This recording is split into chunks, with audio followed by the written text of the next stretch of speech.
Hello guys, कैसे हैं आप सब? आशा करता हूँ चोरी चोरी माखन चुराता है ये शाम, दिन भर में तो बहुत सारा वीडियो देखते हैं। मीठी मीठी बांसुरी बजाता है ये शाम। एक बार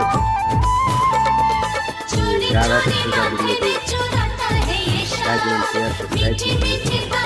वीडियो अच्छा लगे तो शेयर भी कीजिए। देखो जहाँ देखो यही शोर हो गया, लाइक कीजिए, कमेंट वीडियो अच्छा लगे तो यशोदा का लल्ला माखन चोर हो गया। लाइक एंड शेयर सब्सक्राइब बहुत इम्पोर्टेंट वीडियो है राधा कृष्ण। मैं ऐसे वीडियो लेकर लगातार लाता रहता हूँ।